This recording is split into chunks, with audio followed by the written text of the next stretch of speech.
also that it is normal and it is natural. Okay. So don't say grief is a problem. It's not a problem. It's a natural and normal adaptive response to loss. You cannot fix or cure grief. Remember, grief is not about curing something. It is human grief is a kind of complex experience of various different thoughts, feelings, sensations even in the body and behavior, which enable us to survive. It is a survival response in one way of thinking. To briefly explain Dr. Pattni, he is a theologian and psychologist.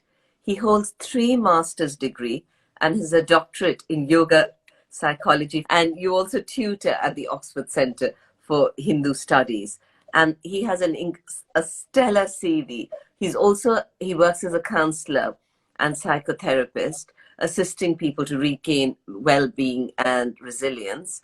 And recently he was given an OBE for services to the interfaith and the Hindu community. And as you know, due to the circle of life, and we're all going to lose people through our lives, or we've already experienced loss. And if it's not that, it's jobs, it's relationships. And what I think is incredible about Ramesh Bhai, as I call him, is that he has an uncanny ability of taking very, very complex principles and explaining them in such a way that we understand them. Get into the topic straight away and explain loss and grief to us. So let me talk about loss first. Okay. So loss, in fact, as we know, is a state of being deprived of something or someone. Okay. And it can be an actual loss, just like you're describing before, is that we lose somebody significant in our lives. Maybe it's a family member, maybe it's an acquaintance or a friend or some relationship which we have. And we know that this is a universal fact of life. It is an existent fact of life that we are born and we are going to die. And according to Hindu tradition, of course, we know that even when we die, that we may come back again. Yeah. But it is a fact of life. And you know, for example, if we think about UK, 700 deaths occurring every year. And if 5 people are affected by one death, imagine that more than 4 million people are being affected by loss in a very real sense. Right. And how are those 4 million people dealing with it? You know, that is the whole thing. Yeah. And the grief and the loss which is experienced will be for this 4 or 5 million people. So it can be that kind of actual loss, but it can also be symbolic loss, like you talked about earlier. Is that, you know, for example, if somebody loses a relationship, goes through some kind of divorce, and therefore there is a significant loss of relationship as well. You can lose a job. One can also lose meaning and purpose in life and go into a kind of loss about meaning. And that can be very severe in terms of creating a depressive state of the mind. And also that, you know, sometimes we have a dream when we are growing up and having this dream, oh, I'm going to do this, going to do that. And by the time you reach midlife, those dreams are gone. Right. And that is an actual loss. Yes. So sometimes midlife crisis is about loss which has not been realized. The dream which has not been realized becomes a loss. So it can be a symbolic loss. And to then talk about grief, you know, grief, we must understand that it's a natural response. It's a reaction to such an actual or symbolic loss which we are going to experience in all our lives. And also that it is normal and it is natural. Okay. So don't say grief is a problem. It's not a problem. It's a natural and normal adaptive response to loss. And this is a very complex reaction, as we'll see.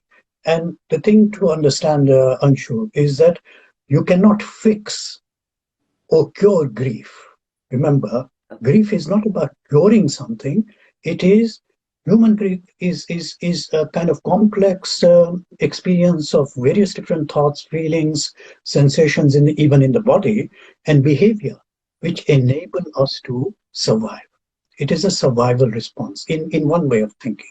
Okay. So how one responds to loss is based on our assumptions about life and living. And that also plays into it. So it becomes complex in terms of understanding the experience, which is, in many cases, loss will challenge our assumptions about life.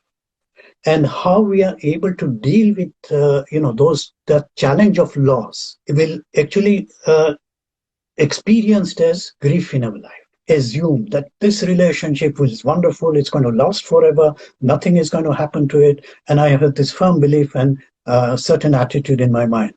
And when it comes to the loss, that assumption is now challenged.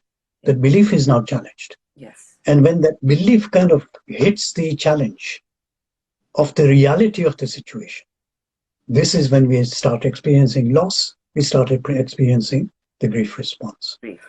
So grief can also be seen as part of this, dealing with this threat. So for example, if I'm attached to somebody and if I lose that person, it becomes a very threat to my existence because this person was so close to me. Yes. And if I get so much attached to my job and profession, then also if I lose that job and profession, it can create a crisis in my life. Yes. That I don't know who I am. I don't know what to do. I've lost my job and it was taking 16 hours of a day for me and all that is gone. And it leaves a big vacuum so that, I don't know how to fill it. And I can't respond to it in a kind of way in which, it will take me through this grieving process. So it does challenge us, in many different ways. Loss will challenge us one way or the other, right from the age of 1 month to 100 years. Okay. Some kind of loss will always be challenging us. And how we deal with this is our grief response. And we know that this grieving response can also go wrong because if we are not able to deal with that, and it can become extreme. Yes. It can become so prolonged over many years, so that if somebody passes away, I'm grieving even after 20 years, and not come to terms with it. And not only that, but some people get into an intense depression as well. So that is something to watch out for. Yeah. And if that depression becomes clinical, it becomes something which makes a person dysfunctional, then it is important to get some professional help. Always remember, there's nothing wrong in getting professional help. I know there are people who have, negative attitudes about getting professional help, but, what would you have? 20 years of grief? Or something which you can process with a professional and say, okay, now I'm beginning to understand and coming to a reality about my loss.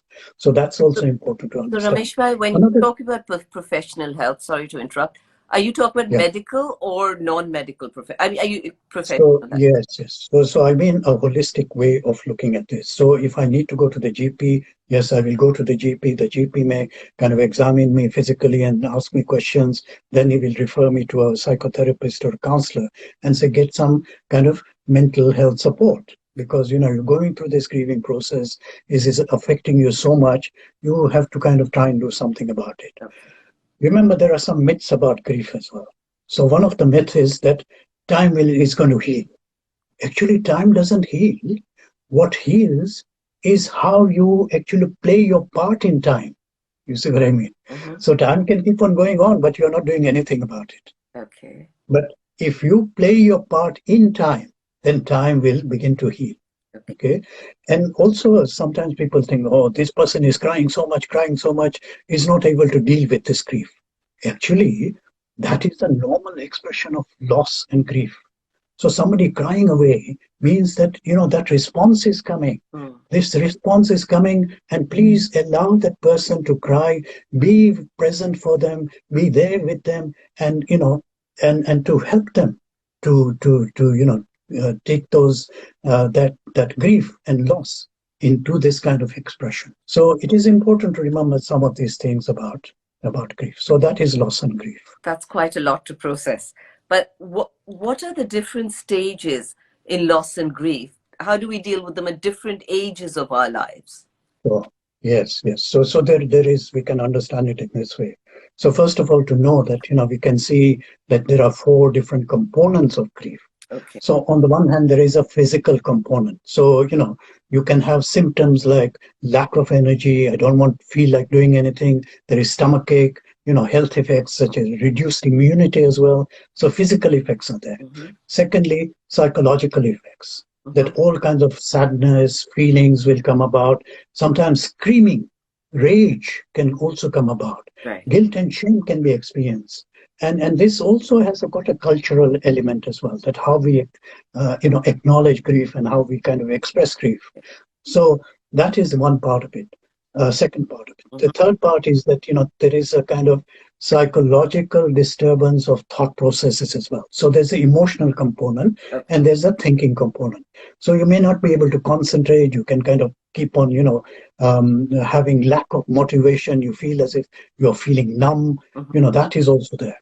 Then there is a social part of it. Physical, psychological, social. Now this social part, there can be changes in relationships. So that, if a family member is lost, then there is a change in relationships which can also be experienced in that kind of way. The fourth component is spiritual.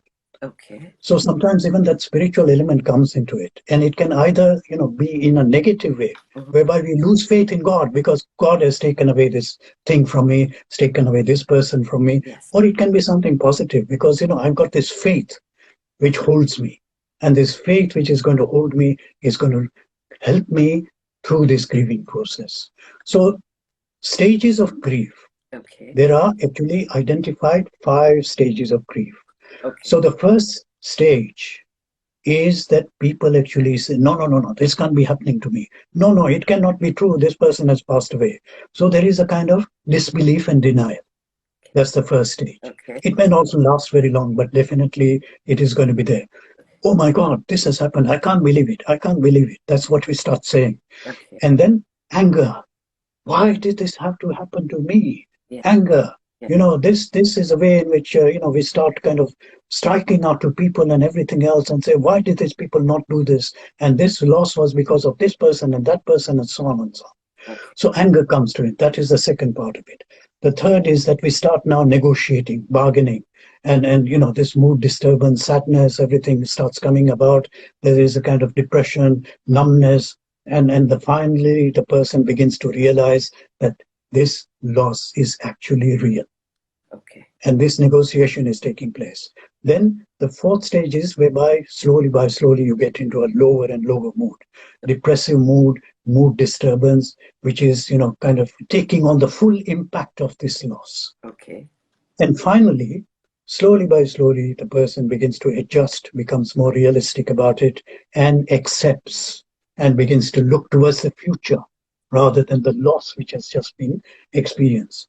So we can identify even 4 different tasks of this grieving process. Mourning, what we call mourning. Okay. So first is to accept the reality of the loss, number 1.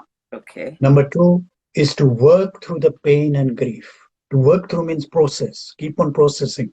If it needs help from a family member, you can support somebody, just go ahead and do that. Okay. Thirdly, to adjust to the environment where this loss is experienced. Okay. So you may, lose a significant person in the family. You begin to adjust to the new kind of dynamic which is there. And finally, to emotionally relocate loss and move forward with life.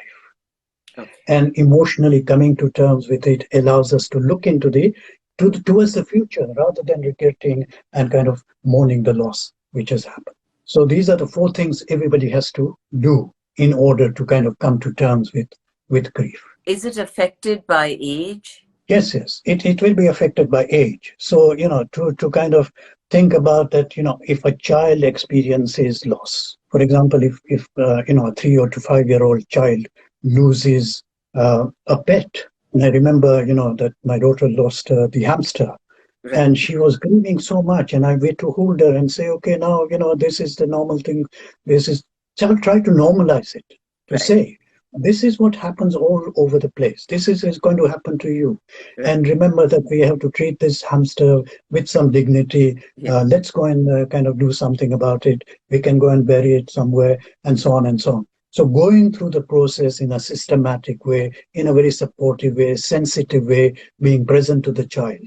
So child will also experience, but it'll be different when the adolescent experiences it. Okay. But certainly there is a difference in terms of the age at which you experience this loss. Okay. And Ramesh bhai, because loss is inevitable and so is grief, how do we prepare ourselves for this?